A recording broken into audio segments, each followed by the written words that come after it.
morning, AMWIN families. This is for grades 3 through 5, although even older kids might enjoy this. So the first thing you're going to do is see what you're making. You're going to make a little journal with some found paper. So here's one that I started that's just stapled together, and I put some lined paper on the inside. So you're going to gather up some plain paper, some lined paper, if you want, or it could be all just plain paper. I also found some graph paper, which I kind of like drawing on. So gather up some printer paper, some plain paper, and then find some magazines, some catalogs. I happen to have a bunch of old maps. Any old paper you can use, paper that's come with the advertisements you get in the mail, magazines that you've already read, that you're willing to cut up, or greeting cards too. If you've been keeping cards and you're willing to cut up the pictures from that, that's great. So then what you want to do is fold your paper, 3 or 4 sheets maybe. And just fold them in half. You can then do your journal this way or this way. So there's you can staple it together, although I found that stapling doesn't go all the way this way. Doesn't go all the way in, so I've been stapling it just underneath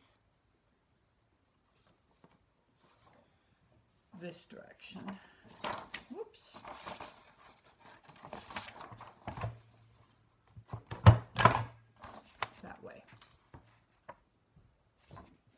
You can then also, if you would prefer, if you have a sharp needle with a big eye, this one happens to be really long, but it has to have a sharp point, you can sew it.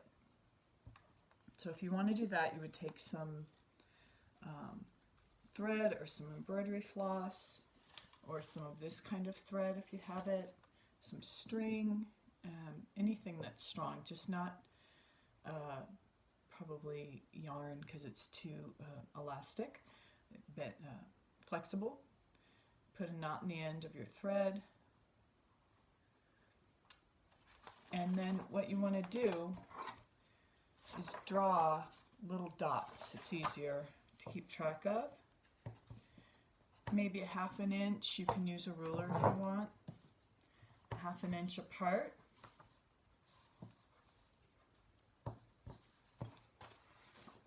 And you can then poke the first one through with the knot on the inside. Then what you can do is do that same measurement on the back, so you know where you're going.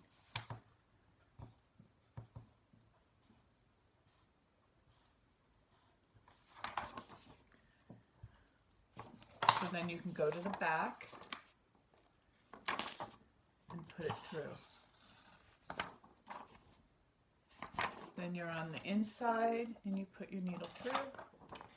This is why you need a sharp needle. Then on the back, and so forth until you get all the way to the end.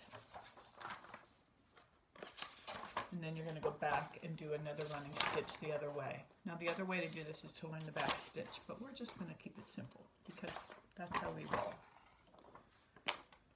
Nice and simple. Some of you did this in Miss Ryan's class when you put your journals together. So now I've made a running stitch this direction. So what I'm going to do is come up in the same hole that I just finished. See that? And then I'm going to go down into this one. And you're basically filling up the hole, all the holes with another stitch. It's another way to do a back stitch without actually doing it. It's 2 running stitches. Okay. Come up and just use the same hole over and over again. And this makes a nice strong seam for your book. This is how we can make books. Lots of ways to make books. And then I'm going to come up on the inside because you know I like all the knots on the same side.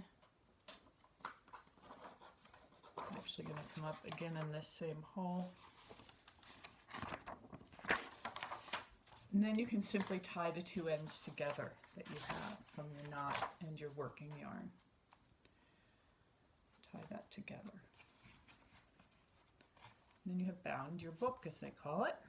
Book binding, the first step in learning to bind books. So there we go.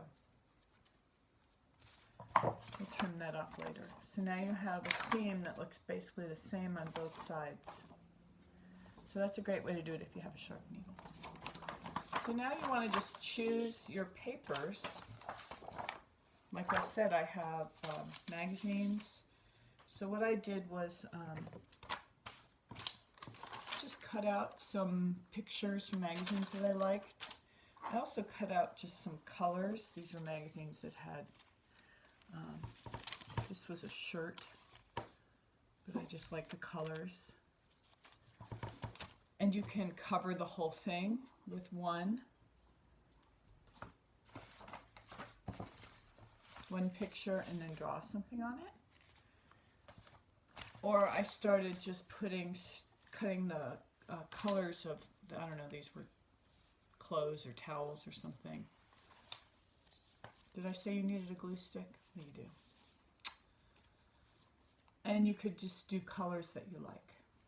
So you've cut out and you've done your cover. So what I'd like you to do is to look through these magazines and catalogs that you have and find words that you could use. And then what you can do with this journal is use it as what we call a prompt. So you would open it up and say, oh, essentials is the word, kind of a big word, kind of another word. And then you could write something you feel is essential, which means that you can't do without it. Like your essentials could be your family or air or pache. I think pache should go on everyone's. So essentials is a word I found. And then I found the word summer.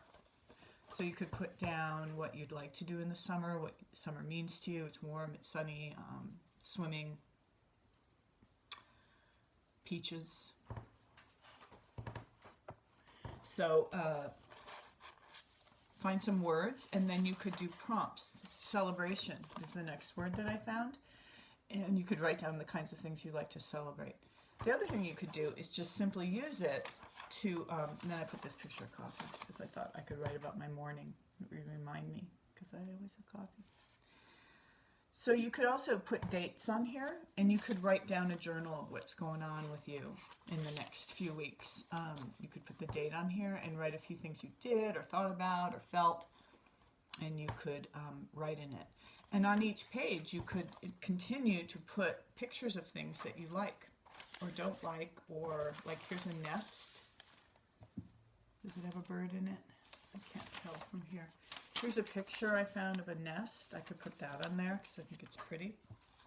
So those are the kind of things you could make, and it can be a journal to keep for this time, and you could add to it. Now, one of the other things I did a while back was make one of these, and I put on extra things like a little piece of lace.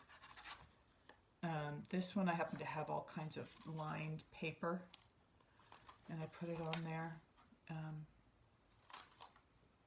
Anyway, that's I had some sheet music. I put that in there because I thought it was pretty and I could write in between it. Maps again. This one I hot glued some things onto it, a button and a seashell, so you could do that. Here's one I found. It says your hands. Thought I could write about something about hands. I found some old, I collect all kinds of things. So a little card, so that could be from a greeting card. The other thing is you can, on your cover, if you can see here, that I also put extra things. I put one big map, and then I cut out extra little things and put it on top. So it doesn't have to be just one picture. So you can find things that you like, things that are meaningful to you. You can cut it to strips, like I said, and then you could just kind of do like a little mosaic with the colors that you like. So that, I think, is a great, fun project, and you could make one for yourself to keep as a journal. My hands look so weird. Keep as a journal during this time. You could make an extra one and give it to a friend or a parent, grandparent, and maybe you could both keep journals and compare notes about what's happening right now. So it's a great way to keep a journal with words and with visuals. So when you're looking through the magazines, you can just look for words. Like this one was a funny little magazine from New York, bagels and stuff in it. But there were some words in here. Like there's the word free. Here's the word brunch. So much. You could cut that out. Different words that could give you ideas about what you want to write about. Glue stick and sharp needle, or just staple it. If you make one that's smaller like this, you can staple it in the middle because the stapler will fit. So you can take your paper and fold it the long way. And then your stapler will fit right to the center after you fold it.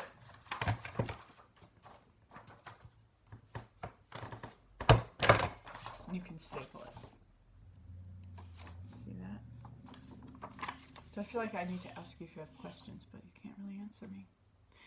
So I'm going to be at school tomorrow and the next day. I'm kind of rethinking this whole pickup thing, but if you do want to pick up handwork or at least extra yarn, I'll be there. All right, friends, I'm going to put a video together about the class, the quarantine quilt, next.